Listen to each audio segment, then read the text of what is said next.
కలుగాక. ప్రభువు యేసునామములో మీ అందరికీ వందనాలండి. అందరూ బాగున్నారా? ఈరోజు ఆదివారము. మీ కుటుంబం అంతా కూడా కలిసి దేవుని మందిరానికి వెళ్ళండి, దేవుని దేవుళ్ళు పొందండి. ఎందుకంటే ఆదివారము దేవుని సన్నిధిలో సమృద్ధైన వర్తమానము మన్నా మనకు దొరుకుతుంది. కాబట్టి దేవుడు మీకు ఇచ్చిన సంఘాలకు వెళ్ళి దేవుని స్తుతించండి. ఈరోజు దేవుని వాగ్దానం చూస్తాం. మొదటి తెస్సలోనికీయులకు పత్రిక 4వ అధ్యాయము 13వ వచనం, 9వ వచనం. సహోదర ప్రేమ గురించి మీకు రాయనక్కర్లేదు, మీరు ఒకరినొకడు ప్రేమించుకున్నట్టుకు దేవుని చేత ఏర్పరచబడరే. ప్రియులారా, మనల్ని దేవుడు ఎందుకు ఎన్నుకున్నాడంటే, యేసయ్య మనల్ని సిలువలో ఆయన ఎందుకు తన యొక్క రక్తాన్ని చిందించాడంటే, మనల్ని ఆయన బిడ్డలుగా చేసుకున్న తర్వాత ఒకరినొకరిని ప్రేమించుకోవడానికి.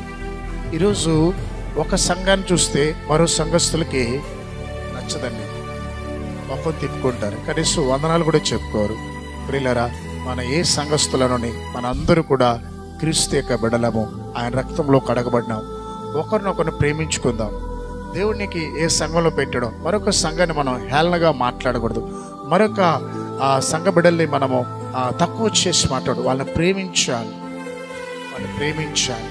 అలాగనే ప్రియులరా, నీ తోటి విశ్వాసను ప్రేమించాలి. అలాగే నీ భర్తను ప్రేమించాలమ్మా. భర్త నీకు అనుకూలంగా లేదని, నీ మాట వినలేదని ద్వేషించకూడదు. దేవుని ఆజ్ఞేది. నువ్వు ఎందుకు దేవుడు అలాంటి భర్త నీకు ఇచ్చాడంటే, నువ్వు ప్రేమిస్తావని, యేసయ్య ప్రేమ నీకు భర్తకు చూపిస్తావని.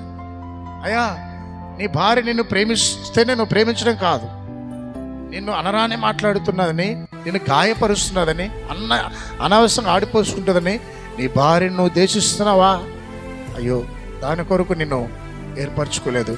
ఆమె ఎలా ఉన్నా నువ్వు చేయాల్సింది ఆమెను ప్రేమించాలి. బిడ్డలారా, మీ తల్లిదండ్రుల్ని ప్రేమిస్తున్నారా? విశ్వాసులారా, మీ దైవజనుల్ని ప్రేమిస్తున్నారా? ఒకరినొకరు మనం ప్రేమించుకోవడానికే మనల్ని దేవుడు ఏర్పరచుకున్నాడు. ఉదయకాల మందిరానికి వెళ్ళి మీ సంఘ బిడ్డలతో ఆరాధన అయిన తర్వాత ఒకరికొకరు వందనాలు చెప్పండి. అక్క బాగున్నారా, అనే బాగున్నారా, ఒకరు చేయమని అడిగి తెలుసుకోండి. ప్రేమ చూపించండి. ఈ రోజుల్లో సంఘాల్లో, మన కుటుంబాల్లో ప్రేమ కరువు అయిపోయింది. కాబట్టి ప్రేమను వృద్ధి చేసుకుందాం. అట్టి కృప దేవుడు అనుగ్రహించును గాక. దయగల ప్రభా, ప్రేమల యేసయ్య, ఈరోజు నా విశ్రాంతి దినము. ప్రతి సంఘాల్లో ఆరాధన జరుగుతున్నది.